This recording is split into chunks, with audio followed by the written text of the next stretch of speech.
At the foot of these hills lies the serene economic nerve of Samburu County, Maralal Town. However, adjacent to it are villages where the silent voices of vulnerable women echo gender inequality that has suppressed them for decades.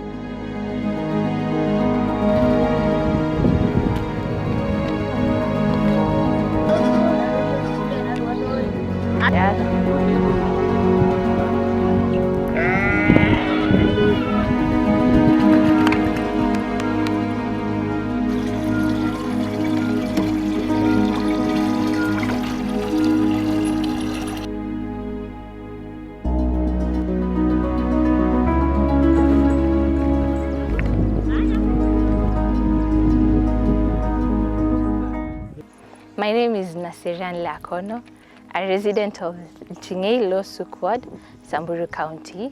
I am the firstborn daughter in a family of 4 siblings. I am a graduate of economics and finance from Kabarak University.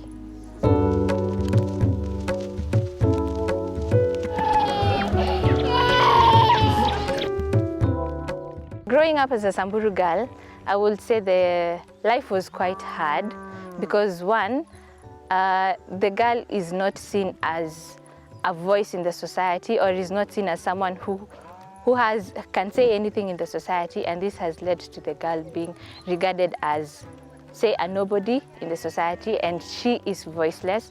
And throughout my life, we have seen in very many settings, though the girl can be given opportunities, we see it going back to the boy child.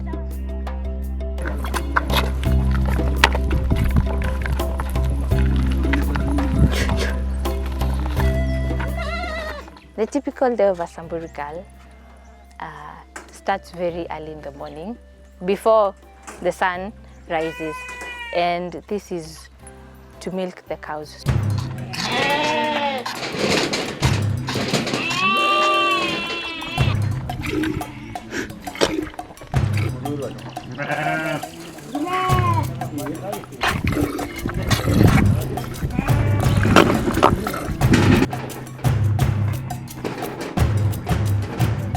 So once milking is done, the cows are left with the cows to continue feeding on them while I go to the house and prepare tea.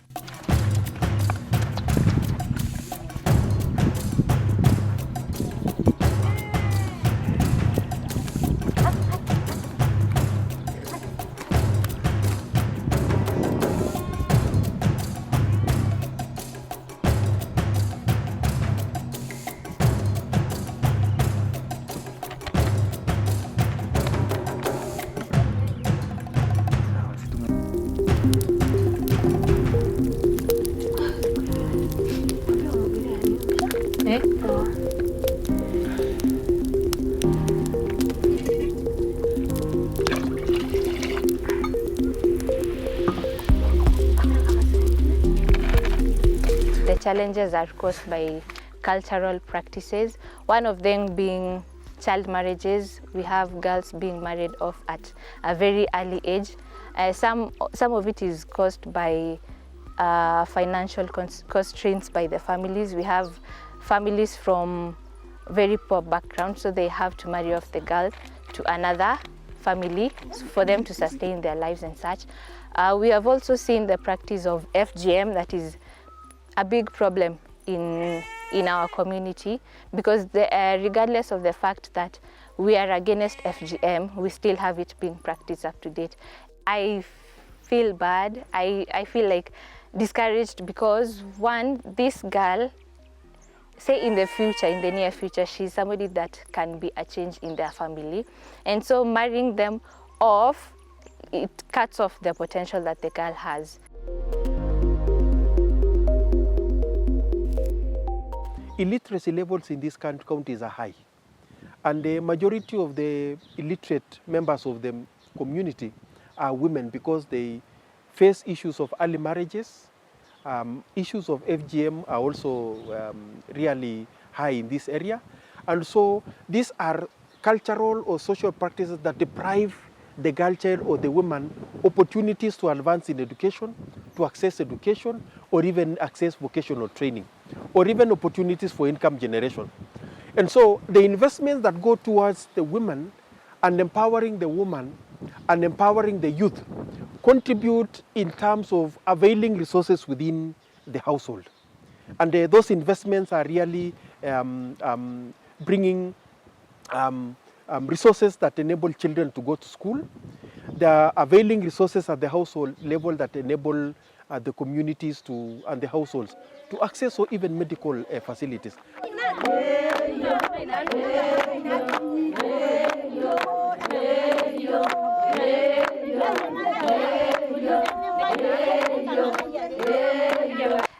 My parents laid the foundation for my success because through them, they were able to see the importance of school and the importance of education in one's life, not only in their lives, but also in our lives. And this has helped me to see that through school, there are so many opportunities and there is a lot of exposure that you get through school and I believe that is what has gotten me to this far.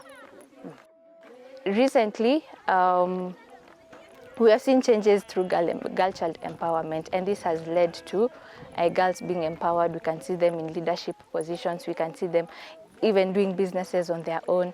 We can see them venturing into sectors that are male dominated.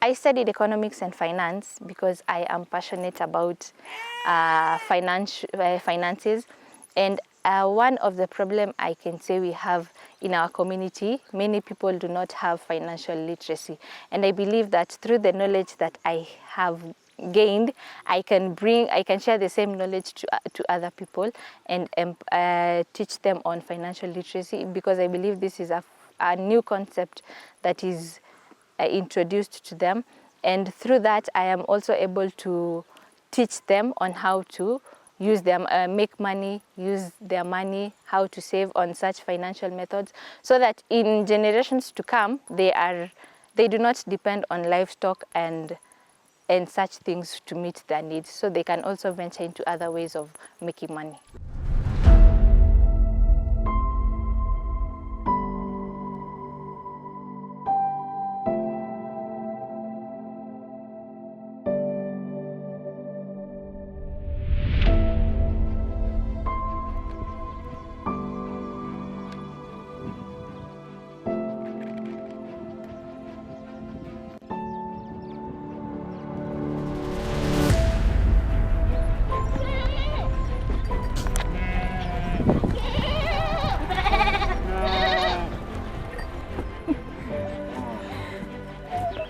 I have also personally seen the effects of climate change in my community. It has led to long periods of drought that has led to livestock dying, and this due to the loss of livestock, we also have people dying because they depend on livestock for income, they depend on livestock for food.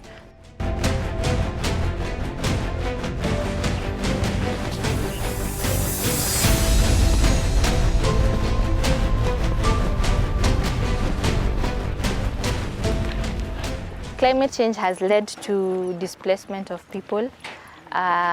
This is caused mainly due to insecurity in the region, and the insecurity is caused by very little pasture and water for livestock, and this has led to communities around fighting over the available pasture and water for their livestock. So it has led to also killing of people through as a result of banditry.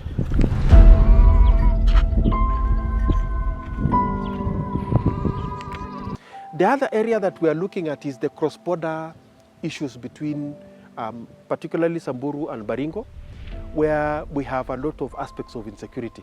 And we are trying to see how these initiatives like VSLA, like apiculture, like investing in economic activities can make the communities between the two counties coexist without conflicting. And this is an area that will be focusing under what we are calling humanitarian development peace nexus. That nexus is trying to look at how do we harness the natural resources we have for purposes of building peace and creating the conducive environment for development to happen in these counties.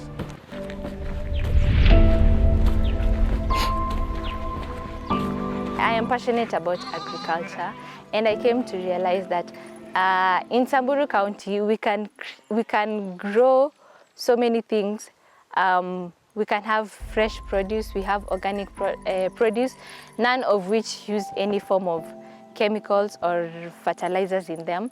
And I also came to realize that the soil texture that we have really supports farming, but with the right farming methods or with the right farming techniques, we do have a lot of food that can be grown in Samburu County, and for that it is able to also curb food shortage, because that is one of the major challenges that we are facing as a county. So through that it is able to solve the problem of food insecurity by also solving malnutrition cases. So I came to realize that through agriculture I am also able to continue passing generations with the type of food that we eat, so that we not only depend on food from outside, but we can also grow things, grow produce from here that are locally sourced.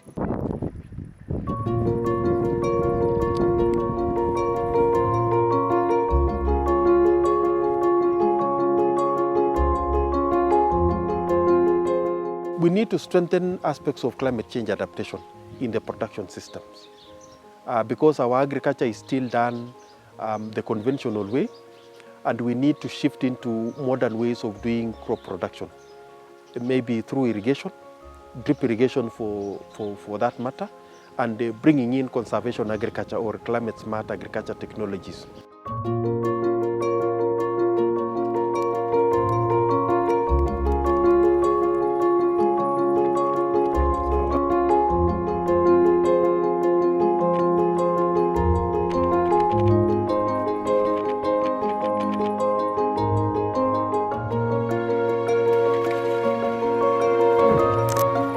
Championing for the transition from a pastoralist community to a community that is able to accept and pick up crop production.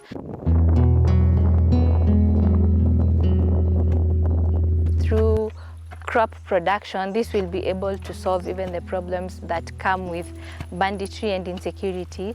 I also urge my community to venture into crop production, as it will help to solve the problem of food insecurity and malnutrition cases in our county, as we have such problems being among the leading causes of poverty in our county.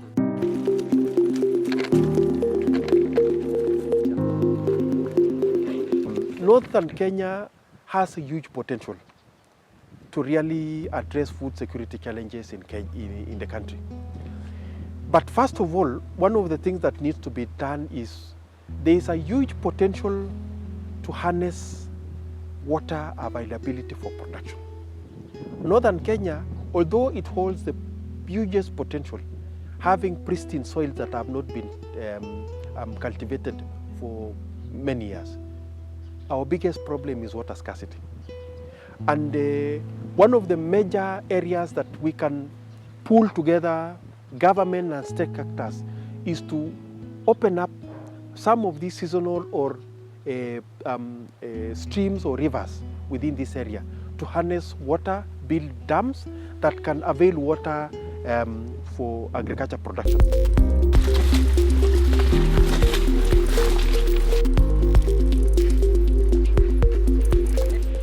If investments can be put in youth and the women economic empowerment, we can have sustainable communities in the rural areas, and we have a thriving economy driven through the medium, small and micro enterprises driven by the youth. And for us in this CSP, youth are our main drivers for transformation in these communities, whether it is through irrigation, whether it is through all the enterprises around livestock production, or playing different parts within the value chains to ensure that whatever is produced by the communities is able to reach the market. We are seeing youth also playing a big role now as service providers.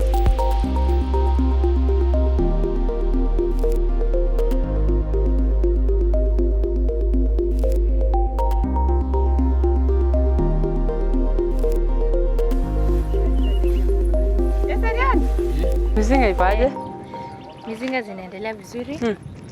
Out of the 15, 12 zimekuwa colonized. 3 have not been colonized. Alafu moja haijawahi kuanga colonized. So since. Okay. But zinaendelea vizuri. Umeifungua? Tumefungua tu hizo mbili zenye tumeharvest.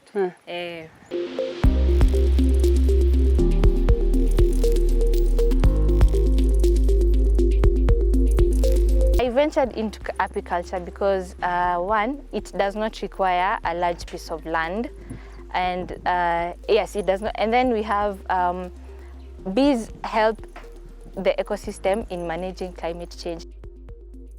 I got training through World Food Program, where I attended a 1-week introduction to beekeeping course at Kabarak Agricultural College. Once the training was complete, I was able to receive beehives, and that has helped me to start my apiculture, to venture into apiculture.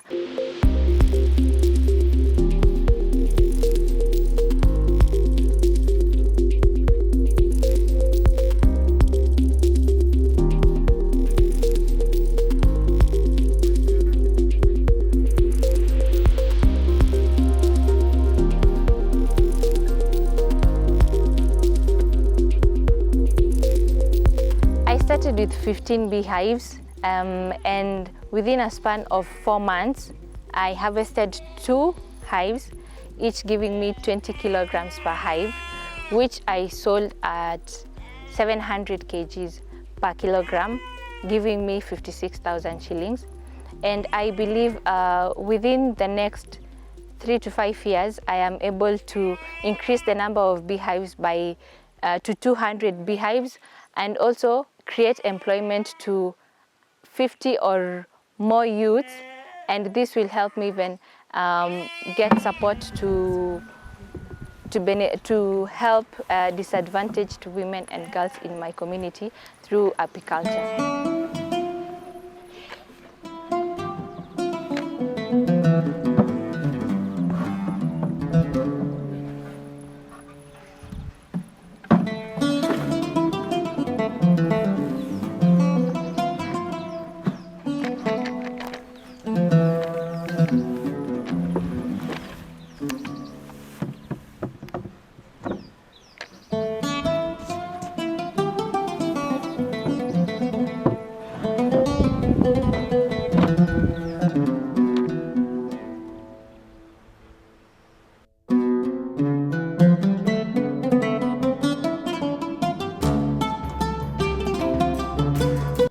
We do have existing opportunities in my community, as we have seen many girls and women venturing into different fields. We have them venturing into the agricultural space. We have them venturing into the entrepreneurship space. We have them also venturing into the political space. And this has led to an uprise amongst girls to believe that if other girls can do it, we can also do it.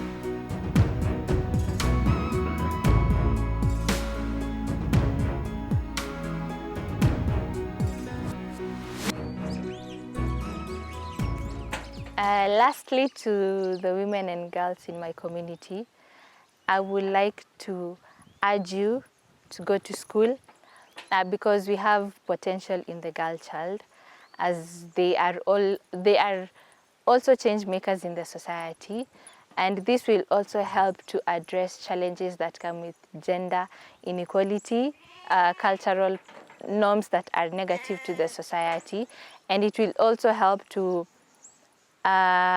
empower the girl child in our community as they are able to unleash their potential fully to serve the community to its best.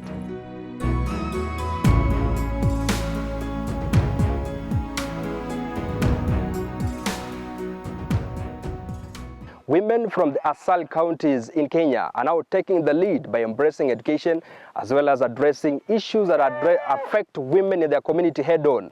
And this change is not only seen, but can only be achieved by getting support from the government agencies as well as from the men in their community. For Culture Quest, I'm Levis Msumba.